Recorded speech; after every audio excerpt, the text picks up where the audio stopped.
Good morning friends. मैं engineer Dinesh. दोस्तों, आज का विषय थोड़ा कंट्रोवर्शियल है, मगर मेरी ये कोशिश होगी कि कैसे इस विषय को मैं नॉन कंट्रोवर्शियल बना दूं। दोस्तों, ये विषय है आरक्षण, रिजर्वेशन।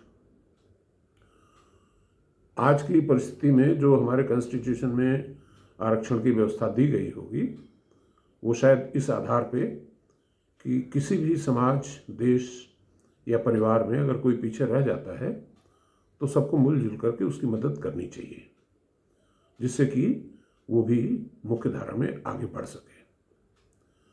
तो शायद इसी कल्पना के तहत आरक्षण की व्यवस्था दी गई थी।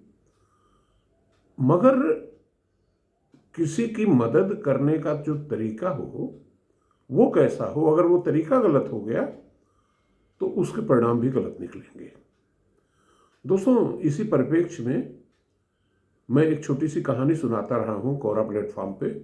वो कहानी मैं चाहता हूँ कि आपको भी सुना दूँ। दोस्तों, एक बूढ़ा किसान था, तो अब खेती बाड़ी उससे हो नहीं पाती थी। तो गांव में उसका घर था कच्ची मिट्टी का, पीछे में एक पेड़ था, फलदार पेड़, जो 12 महीने फल देता था। और फल इतना हो जाता था कि उससे उसकी और उसके अकेले बेटे की ज़िंदगी गुजर जाती थी, खाना पीना मिल जाता था। लेकिन इतनी भी नहीं हो सकती थी उस फल से इनकम कि वो अपना मकान बना ले या ट्रैक्टर खरीद ले। खेत ठीक ठाक था, 5-6 बीघे के आसपास। तो लड़के को प्रेरित करता रहता कि भाई मेरे खेती का काम संभाल ले तू, कुछ वहाँ से भी इनकम हो जाए, आगे बढ़े कुछ परिवार हम लोगों का। लेकिन लड़का सुनता नहीं था।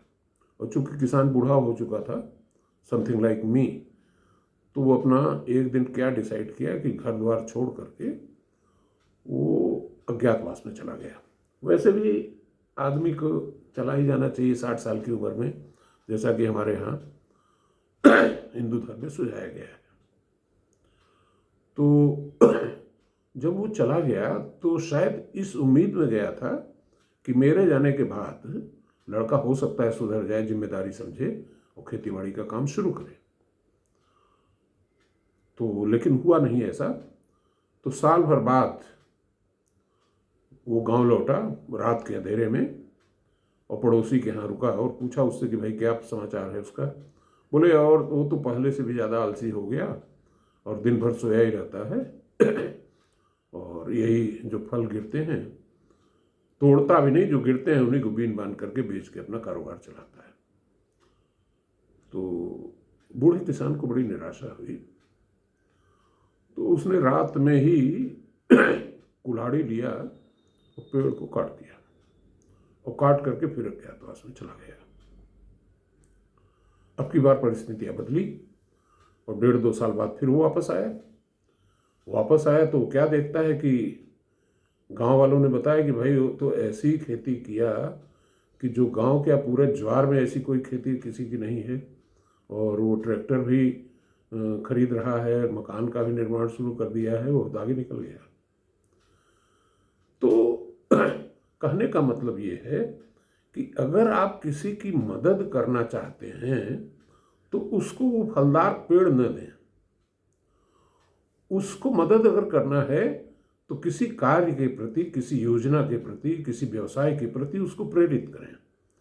और उससे भी जरूरी है कि उसको स्किल और एजुकेशन दें। अब दोस्तों,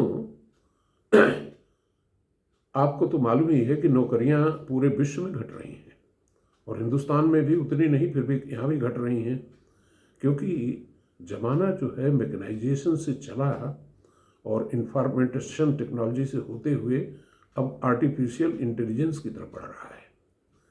इसलिए आगे का आने वाला वक्त नौकरियों के लिए बड़ा ही ध्रुव होने वाला है। मगर इससे ये निराश नहीं होना चाहिए। नौकरियों का भविष्य ध्रुव भले हो रहा हो, लेकिन मालिक का भविष्य उज्जवल होगा। अब इसको हम इस तरह से समझाते हैं, हालांकि विषय वस्तु से थोड़ा हम आगे निकल रहे हैं। विषय वस्तु ये है दोस्तों कि गांव में आज के तारीख में फार्म लेबर की बड़ी क्राइसिस हो गई। जो लोग खेती का काम करते थे वो सब चले गए शहरों में पलायन करके नौकरी चाकरी के चक्कर में। तो अब खेती उस तरीके से, उतना सघन तरीके से लोग नहीं कर पा रहे हैं जितना कि उत्पादकता हो सकती है उतनी हो नहीं सकती। या ऐसी खेती दलहन तिलहन या हॉर्टिकल्चर और वेजिटेबल्स फ्रूट्स, इनकी खेती नहीं हो पा रही है, क्योंकि इन सब में जो है लेबर इंटेंसिव मामला है।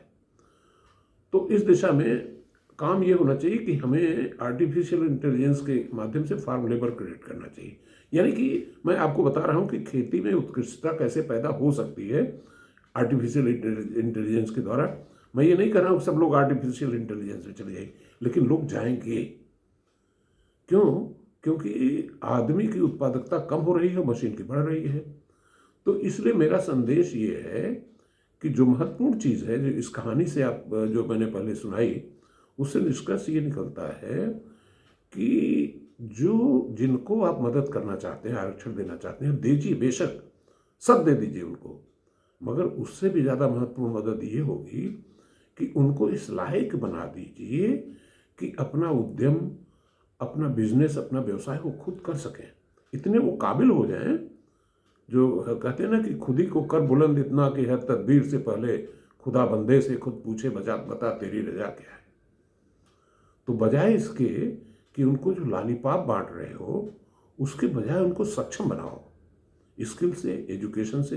अभी मैं कहीं पढ़ रहा था मीडिया में, तो पता चला कि कई हजार लड़के जो रिजर्व क्लास से होते हैं, ओबीसी और SC ST से, कई हजार में भी 10,000 के अराउंड, वो पिछले 1 आध साल में IIT और IIM की शिक्षा छोड़ दिए हैं, निकल गए हैं वहाँ से।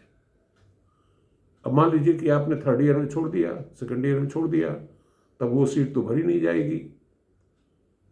तो इस चीज़ पे विचार करना है कि किस तरह से इस वर्ग को शिक्षा में आगे बढ़ाया जाए। और शिक्षा, देखिए, जिस देश की जनसंख्या ज़्यादा हो और बाकी रिसोर्सेज कम हो, वो उस देश को अपनी जनसंख्या को ही अपना रिसोर्स और एसेट मान लेना चाहिए।